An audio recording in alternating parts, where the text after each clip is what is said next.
Yes, hi. Can you hear Oh, me? yes, perfect. Okay, great. Thanks so much, Vladimir Itzkov and Tatiana Engel for organizing this fascinating session. I'm very happy to be a part of it. Thanks to all the rest of you for being here and listening. I hope you're all doing well during the coronavirus, despite the challenges. I wanted to tell you a little bit today about neural representations that combine geometry and topology in order to allow flexible representation of cognitive variables in the brain. And here's the outline. This is Ila, you need to share your so I screen. want to tell you a little bit about principles by which invariant and rigid modules in the brain can actually provide high efficiency and flexibility in representation for cognitive variables. And so the idea is this tension between invariance and rigidity that exists in some neural circuits, but at the same time our mental flexibility and how those two can be reconciled with each other. So the outline is going to take the form of first showing you some examples of invariant and low dimensional representations in the brain in the context of actually spatial representation and spatial circuits. Are you sharing your slides? I'm sorry, can you see my slides? No. Oh, let me just make sure that, okay, that's odd. Let me try to, thought I shared my screen. Can you see my slides? Yes. Okay, fantastic. All right, My so here we are. Right, I'm sorry. So my outline is to go through first trying to convince you that there, or at least give you examples of invariant and rigid low dimensional representations in the brain. For example, some of the stuff that you saw from Ben earlier in the session. And then I want to go, and this is in the context of spatial representations in the brain.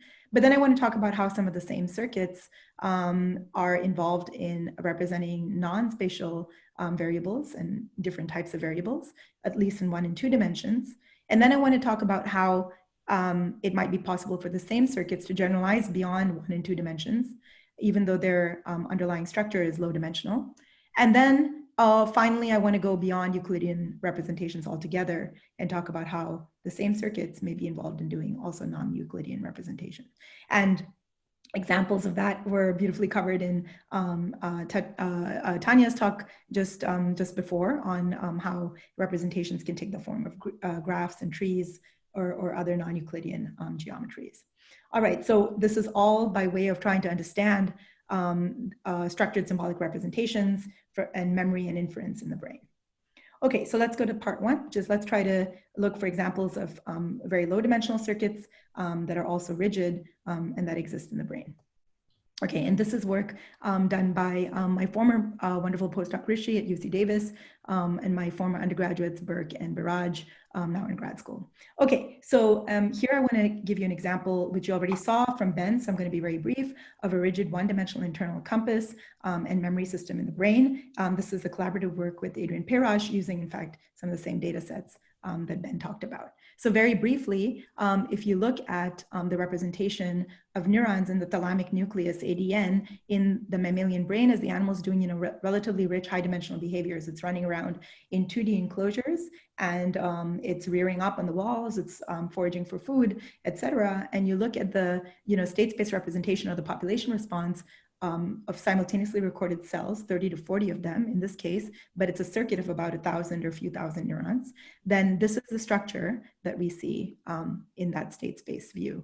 So these are the instantaneous high dimensional vectors, which are of the 30 to 40 dimensional vectors of population activity. And you can see that all the states lie on this very low dimensional, one-dimensional structure that by eye, which looks like a ring, although it's convoluted. All right, and this is the waking state of the animal, of the circuit. And now the same circuit during REM sleep has a structure as well, which you can now readily see. And I hope I can click on. To try to move this.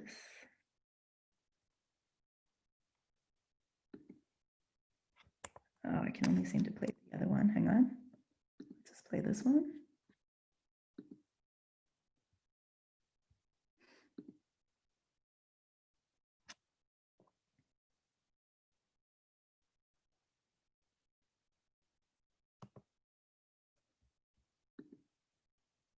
Aha, finally. So I think you can see that this other ring here, which is the same neurons in the same animal, but taken during sleep, and the animal isn't doing any spatial behavior and is not receiving any external spatial cues and is presumably driven by high dimensional noisy inputs, is really actually also a very low dimensional set of states. And in fact, if you look in this inset in the middle over here, those two sets of states coincide. They lie right on top of each other. So blue is, again, the waking states and green are the REM states. So this suggests that the circuit is something that's inherently or intrinsically a low dimensional system in its dynamics. And in fact, that low dimensional, those states are preserved across waking and sleep. We can do, a lot more analysis. We can look at, the activity of these neurons. So this ring-like structure, which from this angle looks like a figure 8, but it's really just a ring scrunched onto 2 dimensions. So over here, you can see that the width or the spread in the ring is really completely captured by just the latent variables. So we can parametrize along the ring with the one-dimensional circular variable, and then we can just add Poisson noise onto those parametrized one-dimensional variable, and that's in red. So it's just like generative model for data, which is just neural responses given the parametric variable in 1D, and then the addition of Poisson noise. And you can see that the thickness of the ring doesn't seem to be containing anything beyond like the thickness that would be induced by just independent IID Poisson noise. Moreover, if we now take the neural states and regress out, compute the correlation structure, there's a lot of structure. If we regress out the measured head direction of the animal, which is like, the animal's actual head direction recorded during running around, you can see there's still a little bit of residual structure, though it's mostly gone. And now, on the other hand, if you regress out the parametric one-dimensional circular fit to this abstract state space curve, then you can see that the structure of the correlation just goes away, which means that it seems very likely that this ring is encoding, this whole group of thousands of neurons is encoding nothing more than this one-dimensional circular variable. We can do similar topological data analysis, as Ben beautifully told you about, and we find that there's only evidence for a single persistent number, Betty 1 number, and no higher order Betty numbers. So no like 2-dimensional voids, et cetera, in the data set, as far as we can tell. So all these lines of evidence suggest that it's really just a one-dimensional system. And moreover, the fact that it persists across waking and sleep, and also across other conditions I didn't have a chance to tell you about, suggests that it's really some kind of intrinsic hardwiring that makes the system one-dimensional, and therefore it's rigid. Similarly, again, you heard from Ben about grid cells, and what I just want to go over here is just asserting that the grid cell system is a rigid 2-dimensional Euclidean coordinate and memory system for representing 2-dimensional spatial positions. So this work is actually ongoing work over about a decade and a half of modeling and data analysis with various wonderful collaborators, including the Colgan Lab, the Tank Lab, and my own students and postdocs.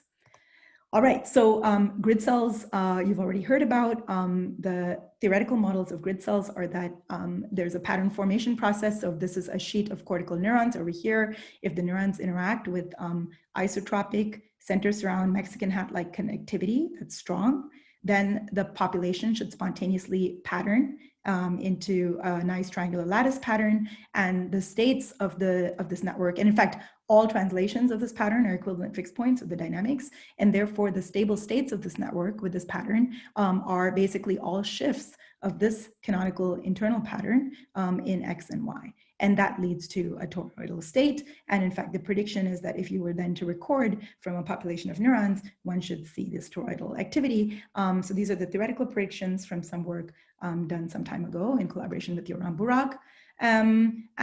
Of course, these models lead to the single neuron response that you see here if you further couple these states with the movements of the animal. So every time the animal moves, say, in some direction, say east in the real space, then if this pattern flows, say, east in this cortical space, then you will get a periodic, spatially periodic response pattern in space as well. Okay, so now there's many lines of evidence that suggest that the grid cell population responses do indeed adhere to this two-dimensional dynamics. And this is true when you look at the pairwise correlations between grid cells simultaneously recorded in familiar and then novel environments, and their cell-cell relationships are preserved.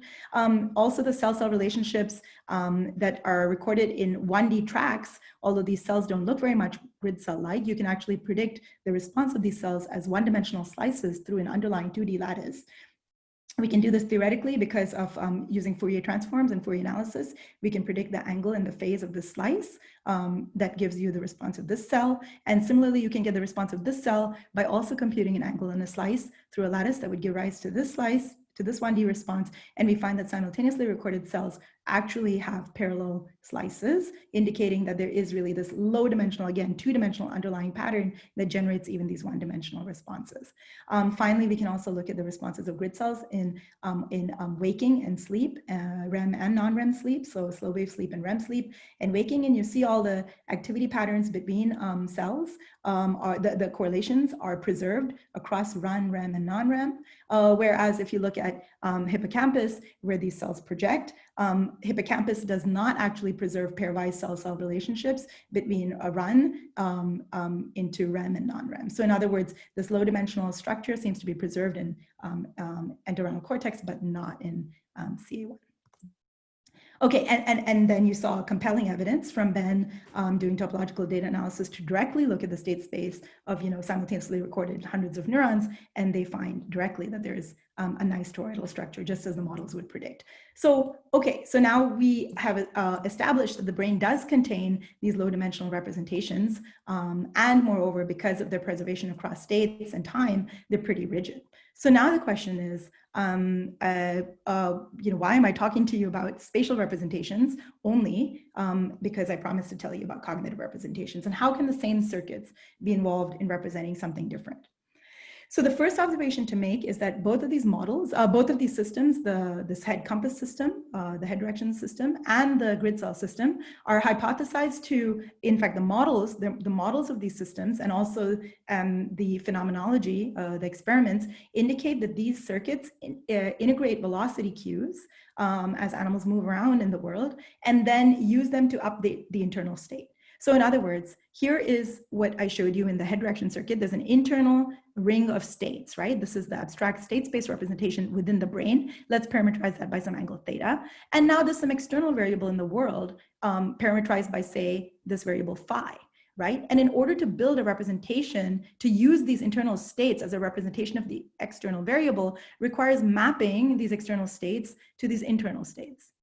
Right? So one way to achieve this mapping is to just visit every state in this variable in the external world. And while visiting each of these states, to make a feed-forward mapping or association between each external state and each internal state. So this is one way to build that representation. It's exhaustive, feed-forward, state by state. It's slow, and there is no generalization because you just have to visit every state in order to build each representation. On the other hand, if the representations are built in the following way, consider this, which is that you visit some initial state, say phi 0, and assign it by the same feed-forward mapping to an internal state theta 0. Okay, but now let's assume that all subsequent assignments are just made by just, if moving through the world, okay, with this velocity phi dot, then that corresponds to a movement along this manifold by some velocity theta dot.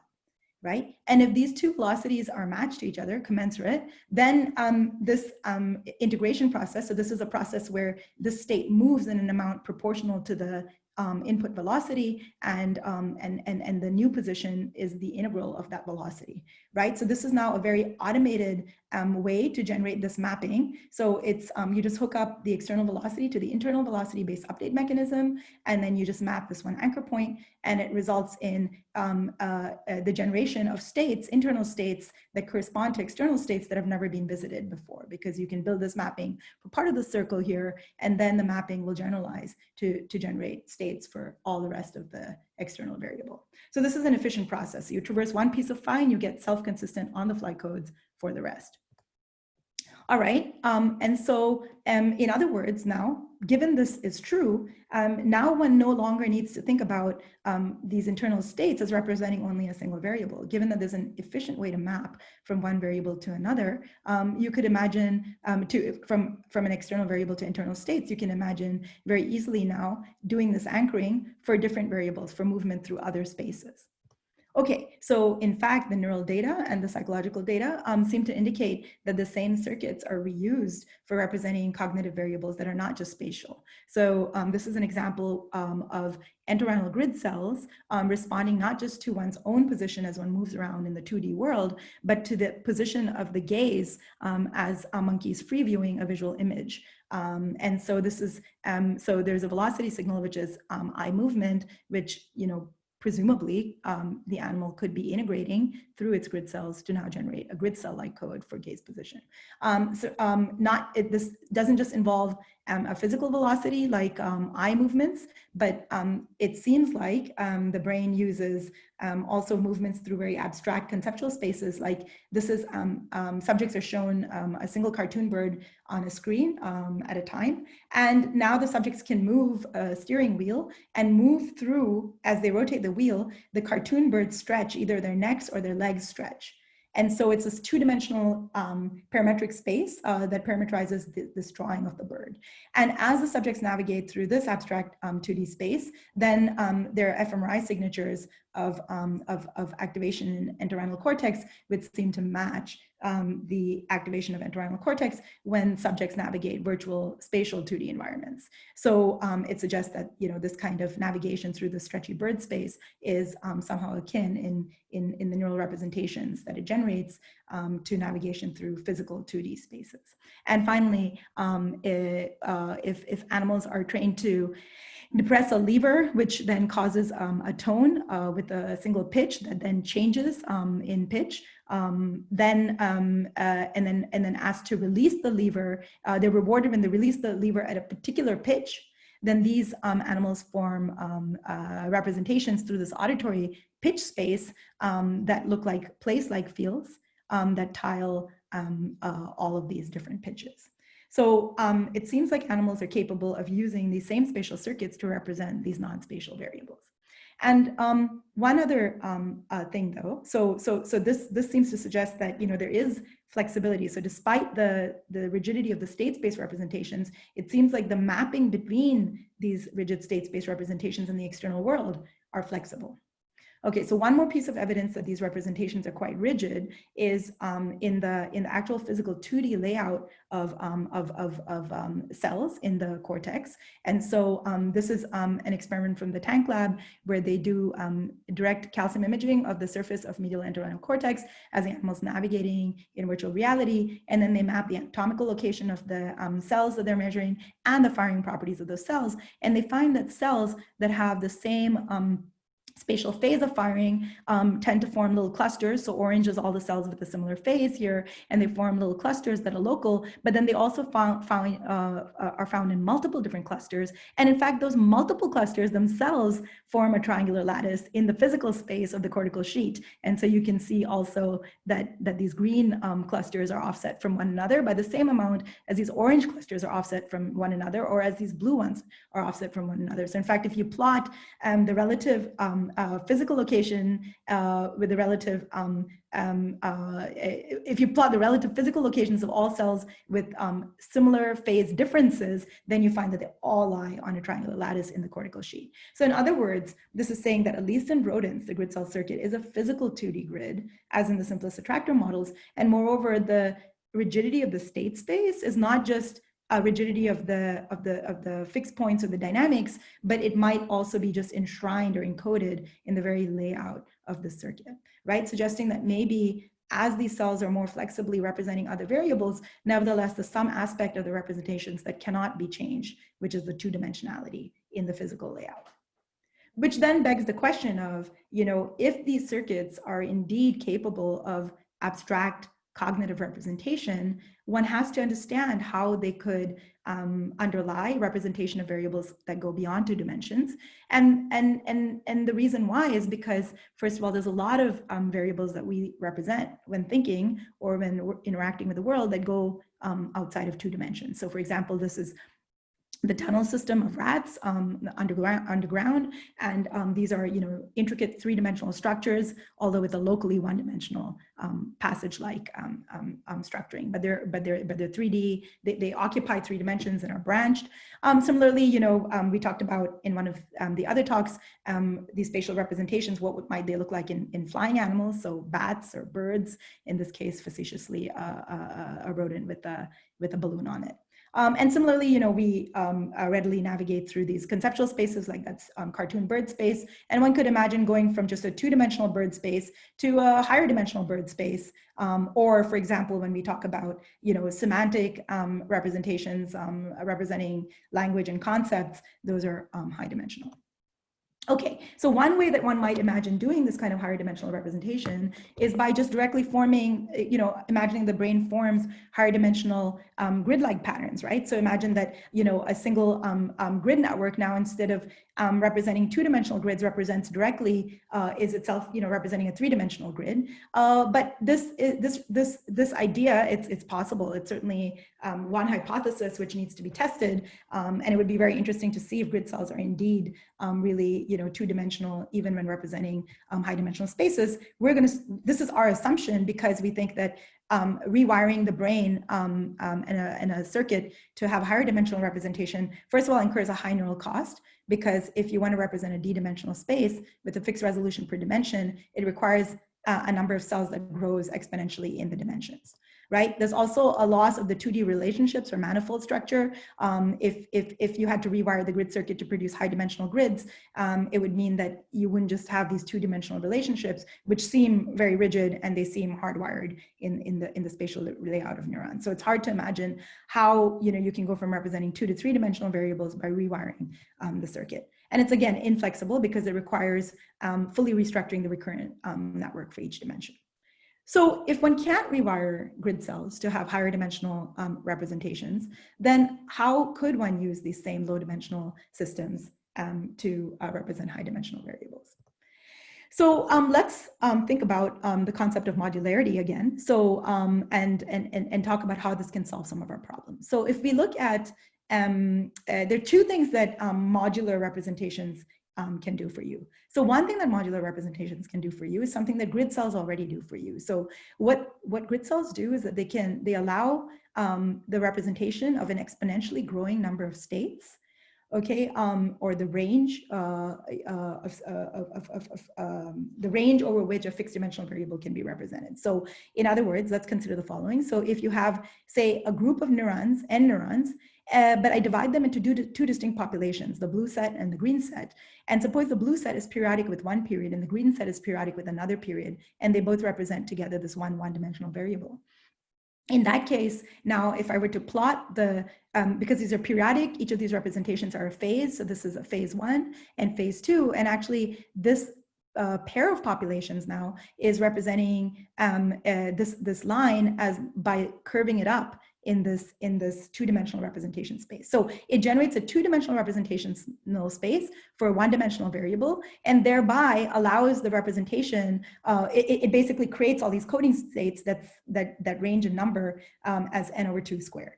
Okay, and similarly, if you divide the set of n neurons into m populations, then it allows the representation of ranges as big as n over m to the m. So the range of positions, for example, in 1D that you could represent with just n neurons grows exponentially in m, the number of modules. Right, so then the other way that you can use modular representations is by representing higher dimensional spaces at fixed resolution and fixed range. So one way to do that is, you know, given a group of n neurons, you can now you can divide that into, say, 3 subsets and let one subset represent one dimension of the variable, another subset represent another, and a third subset represent a third. So it's possible to do that. And now with just n neurons, you can represent 3 dimensions, and you don't need a number of neurons that increases exponentially with dimension. And this is nice, right? It solves the curse of dimensionality. But the problem is that this is not a flexible way to wire and allocate neurons, because now if the variable dimension changes from moment to moment, then you need to reallocate neurons to 3 modules or 4 modules or 1 module or 2 modules. So there isn't a flexible way. So now the question is there a flexible way to both represent large ranges, large numbers of dimensions, and do so without rewiring? So this is the idea then. So our proposal is that it should be possible to represent high dimensional spaces using just 2-dimensional grids. Okay, and the idea is actually conceptually quite a simple one. So consider that you have this 3-dimensional bust of Beethoven, and you only have a series of 2-dimensional representations to describe it. So this is a common problem. In fact, this is how our retina captures the world.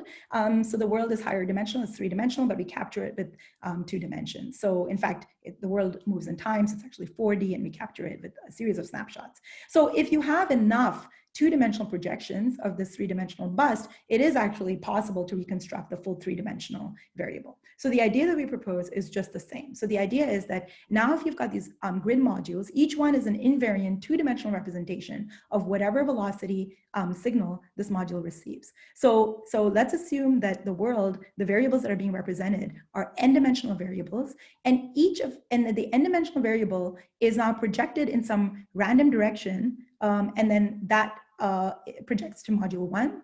And there's another random projection from that n-dimensional space into module 2. So it's an n to 2-dimensional projection for each of the modules, right? And so basically, so given now, say this 3-dimensional variable, which is this rat's position in 3D, one module represents one projection of that rat's position from 3D into 2D. And the other module, this red module, projects the 3D position along a different angle, right? And now the idea is that these multiple modules simultaneously now represent all of these different dimensions by working together. Now, the thing that's non-trivial is that previously grid cells, I talked about how by having different periods, they can enable a large representational range for a fixed dimension, right? And now we're talking about how you can represent high dimensional spaces with these 2-dimensional modules. Now, can these multiple modules simultaneously resolve the ambiguities that come from both periodic representations, this periodic ambiguity, and then this other ambiguity, which is, the projection from high to low dimension? And the answer is yes. If you have a sufficiently high dimension, a sufficiently large number of 2D grids, then you can represent both sufficiently high dimensions and represent, positions uniquely over a large range in each dimension. Okay, so let me give you the example. So if there were just one module over here, so if there were just one module, and then you construct a 3D position as a projection onto 2D for the module, then if you look at the neural tuning curves of cells in one module, they're just going to look like these projections of a 2D grid, right? Because the 3rd dimension basically is just projected out. So if the animal moves in the 3rd dimension, the response of this module is invariant. So you get these tuning curves that look like bars. But on the other hand, if there are 2 modules, then you start and you compute the, if you decode based on both of those modules, it's possible to get a better estimate of position. And as you add 3 and 4 modules for this 3-dimensional spatial variable, then it's possible to uniquely decode position. Okay, so that's the case. And now it turns out that and then one can predict something about 3-dimensional tuning curves. So if there were conjunctive neurons that sum the grid activity across multiple modules, then those conjunctive neurons would actually have these kind of punctate, locally punctate fields that look quasi-periodic, but not quite periodic, possibly like observed in flying animals, like in bats. Okay, so that's the prediction. And moreover, if you add some noise in the representation, it starts looking messy and similar to bats as well. Now, what's interesting is that, for any given fixed dimension of the external variable that's represented, say a 4-dimensional variable represented by some number of modules, then it's possible for this 4-dimensional variable to be represented by, modules in number from 4 to 9. So any number of modules. So it turns out there's a unique representation for any variable in dimension 4, as long as the number of modules is bigger than or equal to 2, because each module itself has a 2-dimensional representation. So you can have 2 modules represent a 4-dimensional variable, but then the more modules you have in excess of that, the bigger your range. So this capacity refers to how long can you go along one dimension and have a unique representation and uniquely decode position within that. And so you can see that the capacity of this range grows exponentially in the excess number of modules that's devoted to the code. Now, not only is that true, but it turns out that this representation has an on-the-fly trade-off between range and dimension. So what that means is that you fix the projections from the external variable to the modules, and then you can decrease the number of dimensions of the external variable. So there's some dimensions that are never used, right? In the external, you never traverse those dimensions in the external world. But nevertheless, so what changes is that if you now start from a 6-dimensional representation and scale back to a 4-dimensional representation, meaning only traverse 4 dimensions in the external world, and now look at the representation in these grid cells according to this fixed random projection, it turns out that the range or the capacity of the code along each dimension then scales up from 6 to 4. You can see that the range that you can achieve per dimension is scaled up. Okay, and this is completely automatic. There's no rewiring involved in this whatsoever. So the system smoothly and continuously trades off the encoding of dimensions. And if you scale the number of dimensions down, then the range per dimension with no plasticity required and no rewiring required. So now how is this possible? So I'm going to basically end over here. I think I'm basically out of time. Is that right, Vladimir? Yes. Yes. So, so I want to just give you a conceptual view of how this works. So, the first picture I told you, okay, so the first picture I told you was grid cells encoding by using 2 modules, right? They're encoding a single variable of fixed dimension, but with a very large range. Okay, so this is a single variable. Let's just call it XY, or I'm going to call that a single variable, but it's 2-dimensional position. Okay, so there, what's going on is as you move along in XY, then oops, the grid representation scrolls, right? The 2 phases update, and then this is a periodic representation. That's the essential nonlinearity in the grid cells. So it comes out the other side and emerges, out here and continues on and so on. So you wrap around this 2-dimensional space and thereby, this 2-dimensional module space, and you can generate a large amount of capacity per dimension. Okay, now on the other hand, you can take those 2 modules and you can devote them to representing one variable, or one component of the variable or a different component of the variable. So you can have one velocity in z move you along the phase in module 2, and the other component move you along module 1. And these 2 don't interact, in which case then you've devoted yourself to having one dimension for one module, another dimension for another module. So this is the example of an efficient representation, but it's rigid because you have to pre-allocate your modules.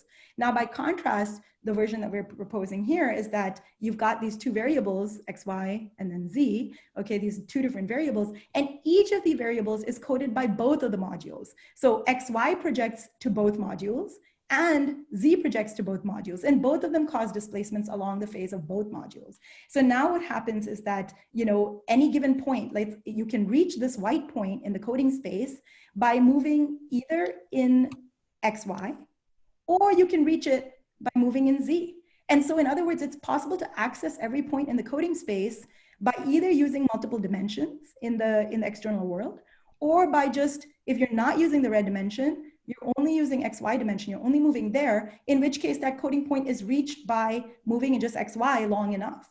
So in other words, all the states are available by movements either across dimensions or long distances in a single dimension. So this form of efficiency combines modularity and nonlinear mixed selectivity for highly flexible coding. So this mixed selectivity idea comes actually from Stefano Fusi's beautiful work from a few years ago. And now we've added the idea of modularity together with nonlinear mixed selectivity to provide efficiency. So I'm just going to end here. So I'm just going to say that coupled with the velocity input from any metric space of any dimension, you can represent that metric space. That's what the grid cells can do. All of these integrator networks can do that. And they allow for spontaneous self-consistent representation and memory for states in new spaces, even after just partial exploration of the space. And they can represent arbitrary high dimensional vector spaces up to dimension 2 times the number of modules, and flexibly trade off exponential coding range and dimensions. I have run out of time, so I can't tell you about non-Euclidean representations, but that's what we've been working on next. So I'm just going to stop here, and if there's any time for questions, I'll take it while I show you this movie. Okay, thank you. Thank you for your talk. So since this is the last talk, maybe we can allow ourselves to run a little bit over time. So there are questions. The first question is by Lucas Kismers. I apologize for mispronouncing the name. How come we cannot imagine spaces larger than 3D spatial then? How can we not imagine spaces larger than 3D? Well, I mean, so I think you mean Euclidean spaces larger than 3D. I mean, in some sense, we have a symbolic knowledge of spaces larger than 3D, right? Like the fact that we can write down, you know, Euclidean coordinate systems in 4 and 5D and reason about them and do mathematics on them, I think means that on some level we can.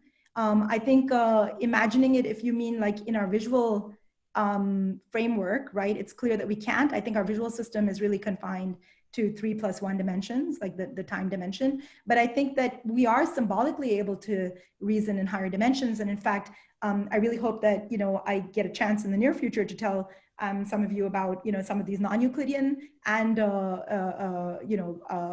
representations, because that's another example of something that we may not, you know, like Tanya talked about, you know, our world is Euclidean, but at the same time, we can reason in non-Euclidean spaces, right? One example of that is the family tree. You know, my son's daughter is my granddaughter, and then her brother would be my grandson, right? I can reason about that. So if I know local relationships like brother and sister, then I can, you know, if someone just told me that Matthew is her brother, then I immediately know that Matthew is my grandson, even if I had never, you know, been told that Matthew was my grandson. So in other words, it's possible to do reasoning and inference on these structures that are both higher dimensional and also non-Euclidean. Okay, thank you. And another question from Tanya Engel. How do you calibrate the velocity input? That is a fantastic question as well. So in fact, yes. So so just to put that question in context, the idea is if you have an internal set of states, which is say a circle, and an external set of states, which is also some circular variable, then if once the external variable has gone through 2 pi, you would want the internal representation to have also gone through 2 pi, which means that the velocity should be mapped onto each other. And so what it means is that one needs to have a system for calibration, and our thought is, so we're building models of that right now, and the thought is that Hebbian learning, or some kind of a Hebbian learning with some like error, you know, so like 3-term Hebbian learning with some error modulated Hebbian learning should be enough to do that. It's a great question. Okay, and the last question, are there advantages for multi-modular low-dimensional organization versus like a fewer number of modules but in high-dimensional space? Is there any way? Yeah, that's a great question too. So, okay, so now the question is, how many neurons does it take to build a representation that's intrinsically d-dimensional? So the number of neurons that it takes is, it grows exponentially with the dimension d. So it's very costly. So already to build a 2-dimensional system, so there was one question actually that was asked after Ben's talk, and the question is, why do we have so many neurons, like 2,000 neurons in the head direction case, right, to represent something like a 1-dimensional variable, because it really looks like it's 1-dimensional and nothing more. Similarly, the grid cell, each module has about 10,000 neurons to represent 2-dimensional space, right? So first of all, you can already see that in going from head direction, you go from 1,000 neurons for 1-dimensional variable to 10,000 neurons for a 2-dimensional variable, right? So the cost grows very fast, the higher the intrinsic dimension of the representation. Ila, can I ask the follow-up question very quickly? So, but if I remember your slides correctly, your number of stimuli, number of states grows as power of m being the number of modules. Is that right? Yes, correct. Yeah, I will just pull that up right here. Yeah, exactly. Exactly. So yes, indeed. So if here it is. So if you have a fixed dimension, then the range grows with m in the exponent. So you have n total neurons. So that is not growing, right? That's fixed. And then okay. Yeah. Okay, I get it. Okay, thank you. So that's the advantage, right? So normally, yeah, and over here, by breaking it into one module per dimension, again, you can just have a fixed number of neurons, n, and then you can represent higher and higher dimensions. But if you have a single joint representation, so if you have in grid cells, to generate a 2D grid, you actually need square root of n times square root of n neurons arranged on a single sheet. And then you have to have pattern formation on that sheet, right? So in other words, if you have square root n by square root of n neurons, then you use n total neurons, but then your resolution per dimension is now root n instead of n. So it's very costly. Okay, thank you for your wonderful talk. And this is the end of our session. So there are also there is also a poster session that I believe happens right now. Yeah, thank you. I would like also to thank all the speakers for their wonderful talks. And I would like to point out that there were more talks, there were more questions compared to what we were able to ask during the sessions, but we have a Slack channel, Neural Coding Slack channel, and all the speakers were invited to join this channel. So we also encourage attendees to go to the Slack channel and ask their questions on Slack. So there will be more opportunities for interaction.